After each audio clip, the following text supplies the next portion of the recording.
Good morning everyone, welcome back my channel RJB family. আর আমরা কিন্তু দারুণ ভালোই আছি। তোমরা সবাই কেমন আছো অবশ্যই জানিও। আর তোমাদের সবাইকে আরজবি ফ্যামিলিতে অনেক অনেক ওয়েলকাম। তো এই যে দেখতেই পাচ্ছ, সকাল সকাল মাম্মামকে পাটির উপরে বসিয়ে দিয়েছি। ওই দেখো মাম্মাম হাই করে দিচ্ছে। সকাল সকাল আমাদের দুজনের তরফ থেকে তোমাদেরকে অনেক অনেক ভালোবাসা দিয়ে দিলাম। তো সকালটা আজকে খুবই খুশির, কেন জানো? কারণ আজকে তোমাদের দাদা বাড়িতে নেই, তার জন্য।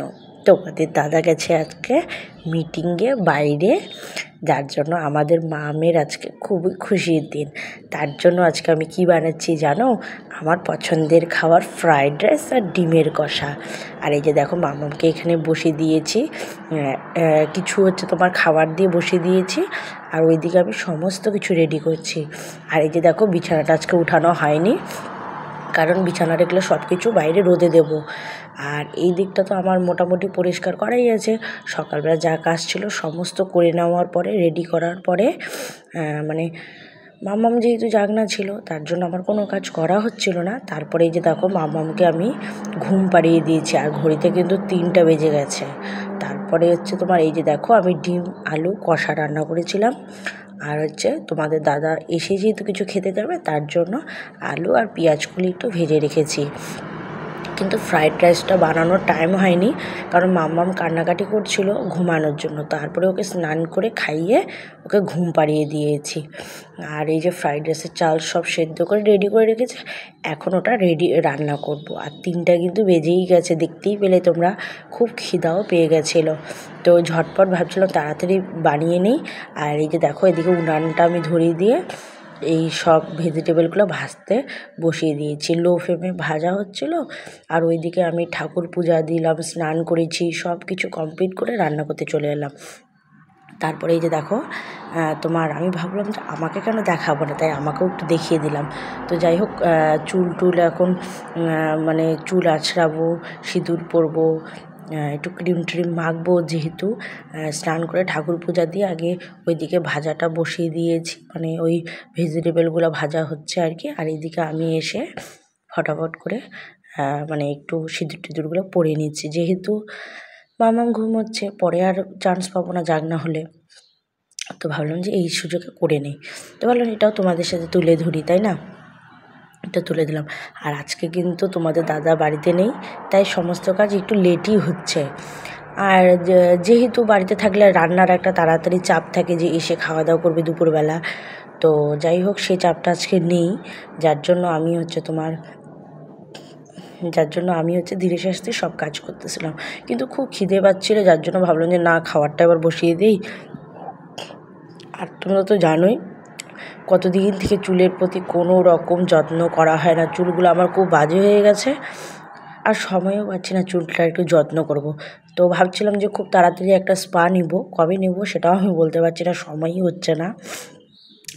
এদিকে এই সব সংসারে এই ওই কাজ করতেই চলে যায়। এই যে দেখছো সামনেরটুকু শুধু আঁচড়ে নিলাম, আর কিন্তু পিছনে আঁচড়ালাম না। আমার কিন্তু এইভাবেই চুল আঁচড়ানো হয়ে যায়।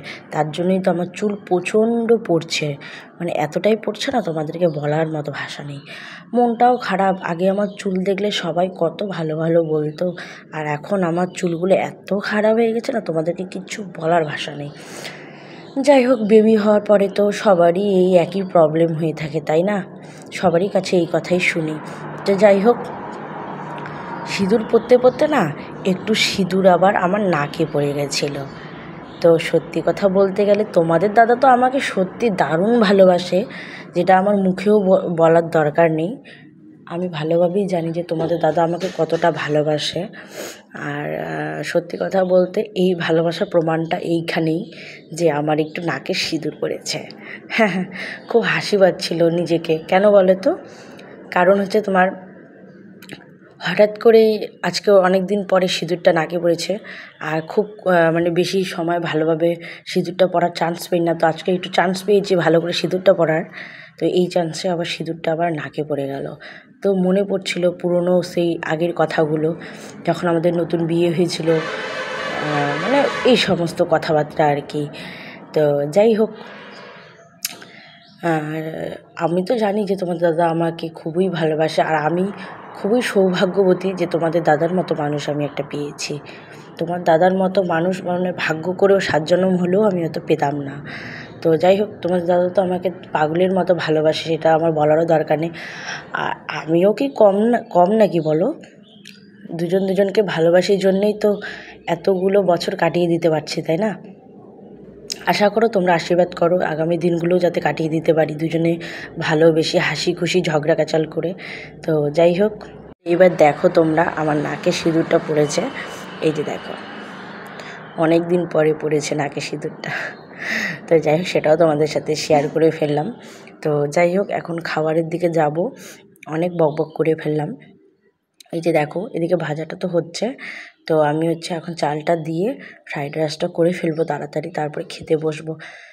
সত্যি কথা বলতে গেলে কি, আজকে ফার্স্ট টাইম তোমাদের দাদাকে ছাড়া আমি, মানে ফার্স্ট টাইম বলা চলে না, মানে অনেক দিন পর তোমাদের দাদাকে ছাড়া আমি আজকে একা একাই খাবো। সত্যি কথা বলতে গেলে ওকে ছাড়া খেতে ইচ্ছে করে না। একা একা মানে আমি খেতে পারি না ওকে ছাড়া। দুজনে মিলে বসি সেটা আলাদা ব্যাপার, বা ও আগে খেয়ে নেয় আমি পরে খাই সেটা আলাদা ব্যাপার। কিন্তু আজকে যেহেতু একা একা খাবো, একটু মনটা খারাপই আছে। আর বাড়ির ব্যাপারটা তো অন্যরকম, বাড়িতে গেলে তো মাই থাকে, মার সাথেই খাই, কোনো ব্যাপার অসুবিধা হয় না। কিন্তু এইখানে একটু সমস্যাই হয়ে যায় তোমাদের দাদাকে ছাড়া খাওয়া। তো যাই হোক, এই যে দেখো খাবার নিয়ে বসে পেয়ে রয়েছি, খুব খিদে পেয়ে গেছিলো। তো এই যে দেখো, তোমাদের সাথে সেটাও তুলে ধরলাম যে খেতে বসেছি। তো মামা ওদিকে ঘুমোচ্ছে আর আমি ফটাফট করে খেয়ে নিচ্ছিলাম, যেহেতু ও উঠলে তো খাওয়া দাওয়াটাও ভালোভাবে খেতে পারবো না। আর তার জন্যই আর কি তাড়াতাড়ি খেতে বসে গেছি। আর তোমাদের দাদা আস্তে আস্তে তো তোমার ধরে নাও 7টা 8টা হয়ে যাবে। তো যাই হোক, আরেকটা কথা বলি, আজকে ফ্রাইড রাইসটা আর ডিমের কষাটা কিন্তু দারুণ খেতে হয়েছিল, দারুণ মানে দারুণ। আর তোমাদের দাদা না ফ্রাইড রাইসটা কমই পছন্দ করে, যার জন্য আমার আর কি সত্যি কথা বলতে গেলে কি করা হয় না। ও ফ্রাইড রাইসটা পছন্দ করে না, যার জন্য আমি করি না, সাদা ভাতটাই বেশি করি। তো যাই হোক, ওর পছন্দই আমার পছন্দ, তার জন্য বাড়িতে ছিল না জন্য আজকে এই খাবারগুলো বানিয়ে নিয়েছি। তারপরে এই যে দেখো মামামকে একটু সস দিয়েছি, সস বসে বসে খাচ্ছে, দেখেছো? সসকে খুব ভালোবাসছে খেতে। একটা অল্প একটু তোমাদের দাদা কিষান সস নিয়ে এসেছিলো, তো সেটাই আর কি খাচ্ছে। চেটে পুটে খাচ্ছে। ওই দেখো, আবার আমি আঙ্গুলে উঠিয়ে নিচ্ছি সেটাও দেখছে, এত দুষ্টুমি করে। আর গলার মধ্যে ওই রবটা বেঁধে দিয়েছি, ছোটোবেলা থেকে তো কোনোদিনও বাঁধিনি, আর এখন তোমার জোর করে আমি বাঁধিয়ে দিয়েছি ওকে রবটা, যে তুমি এখন বাঁধো, এত দুষ্টুমি করলে হয় না। তারপরে যাই হোক, ওটা খাওয়ানোর পরে মামাকে একটু ফ্রাইড রাইস দিয়ে বসিয়ে দিয়েছি, ভাবলাম ও একটু স্বাদ খাক। তো যাই হোক, তার জন্যই দিয়েছি। তো ও ওইদিকে খাচ্ছিল। আর তোমাদের দাদার তো এখনও আসেনি বাড়িতে, সন্ধ্যা তো হয়েই গেছে, সন্ধ্যা পার হয়ে গেছে, 7টা 7:30 বাজতে চললো। তো যাই হোক, সন্ধ্যাবেলা আর কি মামাকে এই যে ফ্রাইড রাইস দিয়ে বসিয়ে দিয়েছি। তো তোমাদের দাদা তো এখনও আসেনি, কখন আসবে সেটাও বলা মুশকিল। তো যাই হোক, সেটা আর কিছু বলছি না তোমাকে। তো আমাদের ব্লগটা কেমন লাগছে সেটা অবশ্যই কমেন্টস করো। আর প্লিজ চ্যানেলটি সাবস্ক্রাইব করে দেবে, ফলো করে দিও, এটাই বলার আছে। আর আমাদের পক্ষ থেকে তোমাদেরকে অনেক অনেক ভালোবাসা। আমি যতটা পারি চেষ্টা করি তোমাদের সাথে শেয়ার করার সব কিছুই, কিন্তু একা তো সব কিছু করা পসিবল হয় না। তার মধ্যে মেয়ে যেহেতু ছোটো, তারপরেও চেষ্টা করি তোমাদের সাথে সবটা তুলে ধরার। আমার সমস্যাটা বুঝে আমাকে ভালোবাসা দিও, এটাই বলবো। তো তোমরা সবাই ভালো থেকো। খুব তাড়াতাড়ি আবার তোমাদের সাথে নতুন একটা ভ্লগ নিয়ে অবশ্যই আসবো। আর ডেলি তো ছাড়া হচ্ছে না ঠিক মতো, আমি বুঝতে পারছি, কিন্তু কিছু করার নেই। আমি জানি তোমরা আমার সমস্যাটা বুঝবে, আর বুঝে তার সমাধানও একটাই, যে তোমরা আমাকে ভালোবাসা দাও, এটাই আমি চাই, আর কিছু না। তো যাই হোক, তোমরা দেখতে থাকো। দেখা হচ্ছে খুব শিগগিরই আবার তোমাদের সাথে। আর মাম্মামের যে ফ্রাইড রাইসগুলো খালি ফেলছে আর দুষ্টুমি করছে, দেখেছো তো? তো সবাইকে জানাই গুড নাইট, সবাই ভালো থেকো, টাটা। মাথা দিয়ে করলে হবে, হাত দিয়ে করে দিতে হয় টাটা। ফ্লাইং কিসি। আচ্ছা আচ্ছা, তো আজকের ব্লগটা মামামের ফ্লাইং কিসি দিয়ে শেষ করলাম। সবাই ভালো থেকো, সুস্থ থেকো।